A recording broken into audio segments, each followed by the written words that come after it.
Barry had never been much of a thinker, but he was blonde, fit and handsome, with the prettiest storm gray eyes. So when he proposed, I said yes. My parents passed away when I was young, and Barry couldn't afford to fly. So we just signed some papers, and Barry brought them to the courthouse. His single-minded instance that when we get pregnant right after getting married and moving into a new house was a little surprising, as he hadn't mentioned wanting kids before. I suppose we hadn't talked about those things much.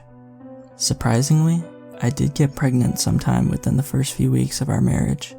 I was happy. When I told Barry, he was ecstatic. He was also very supportive, fetching everything for me, and cooking and cleaning when he got home from work. Shortly after he left for his job at the hospital in the morning, I would start to hear banging sounds coming from the basement. The door was locked, and anyways, the basement steps were steep, and I didn't want to risk them if I didn't have to. I sent Barry down to investigate when he got home, and after checking, he assured me it was just the pipes making noises. He told me the water heater was doing its programmed flushing, and then he went down and flushed it to show me it made the same noises, which it did. Barry's friend Dr. Jean was an OB-GYN he knew from school, so we saw him. He didn't do much aside from conducting an ultrasound every few weeks.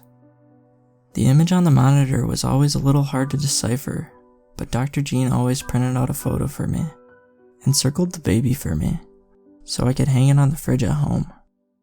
At 6 weeks, I heard the baby's quick and thumping heartbeat.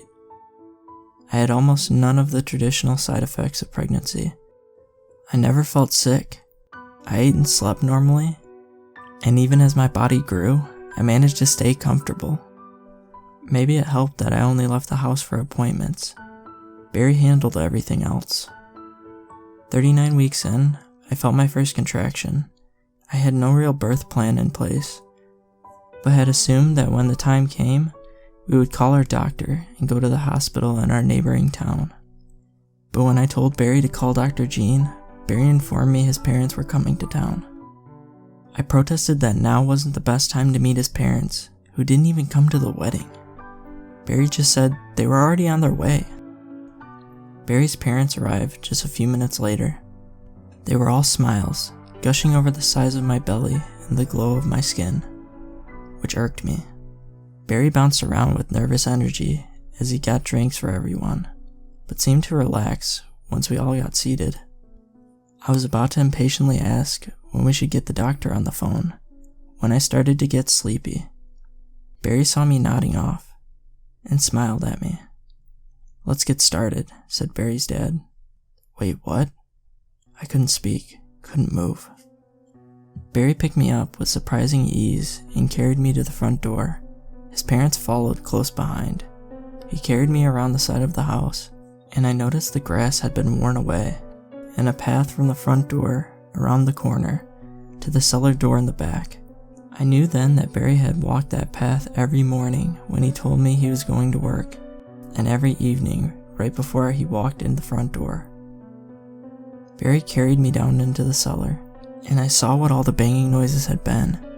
A chair, not unlike the chair at the OB-GYN, was in the middle of the room, and all around the chair were interconnected, zigzag copper pipes led to about a dozen metal canisters, each the size of a beer keg. Barry put me in the chair and strapped me to it, which felt redundant since I couldn't lift a finger. I looked down past my swollen belly and between my legs as Barry and his parents started to sag. Then they reached up to their heads and started ripping their scalps open. They stepped out of their skin as it slid onto the floor, revealing large bodies, unlike anything I'd ever seen before. Gray appendages stuck out of seemingly random places all over their large gray and pink bodies, swaying in the air like tree branches.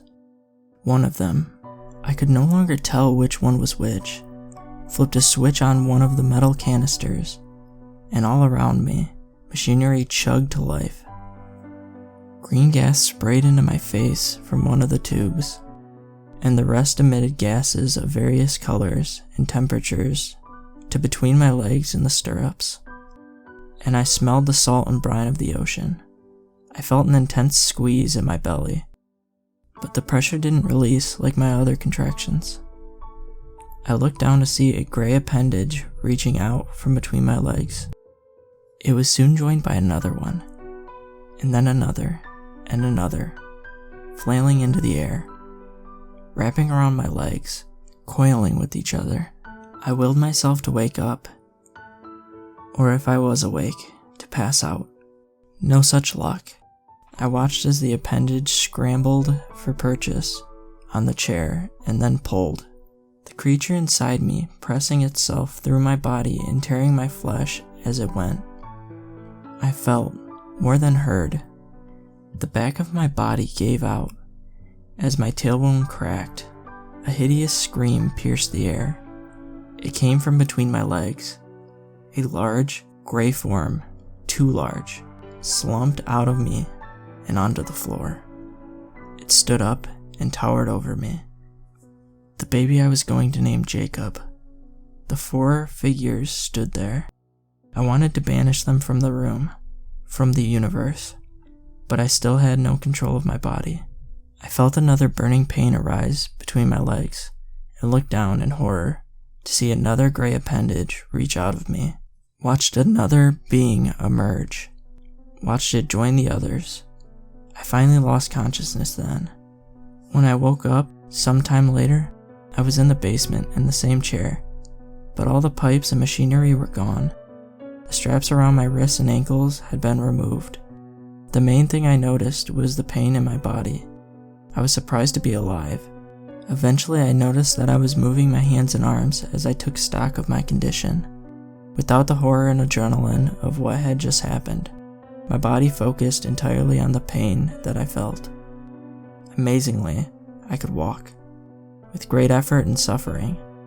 It took what felt like hours, but I finally made it out of the cellar and into the house. I noticed that every sign of Barry was gone.